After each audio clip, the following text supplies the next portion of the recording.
સિદ્ધપુર તાલુકાના મુડાણા ગામ નજીક બપોરે પેસેન્જર ભરેલી રિક્ષા પસાર થઈ રહી હતી। એ અરસામાં એક કિશોર સાયકલ લઈને અચાનક પસાર થતા રિક્ષા ચાલકે સ્ટીયરિંગ પરનો કાબુ ગુમાવતા રિક્ષા પલટી મારી ગઈ હતી। ત્યારે રિક્ષામાં સવાર 8 પેસેન્જરને ઈજાઓ થઈ હતી। તમામને 108ની મદદથી સારવાર હેઠળ હોસ્પિટલમાં ખસેડવામાં આવ્યા હતા। સિદ્ધપુર તાલુકાના મુડાણા ગામ નજીક પેસેન્જર ભરેલી રિક્ષા પસાર થઈ રહી હતી। એ અરસામાં એક કિશોર સાયકલ લઈને અચાનક પસાર થતા રિક્ષા ચાલકે સ્ટીયરિંગ પરનો કાબુ ગુમાવતા રિક્ષા પલટી મારી ગઈ હતી। રિક્ષામાં સવાર 8 પેસેન્જરોને ઈજા થઈ હતી। તમામને 108ની મદદથી સારવાર હેઠળ હોસ્પિટલમાં ખસેડવામાં આવ્યા હતા। આ મામલે સિદ્ધપુર પોલીસે બંને પક્ષોના નિવેદન લઈ આગળની કાર્યવાહી હાથ ધરી હતી।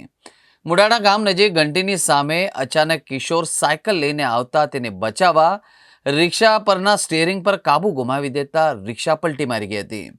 આ રિક્ષા ચાલક સહિત 8 મુસાફરોને નાની મોટી ઈજાઓ થઈ હતી। તાત્કાલિક 108ની મદદથી તેમને સિદ્ધપુર હોસ્પિટલમાં ખસેડવામાં આવ્યા હતા।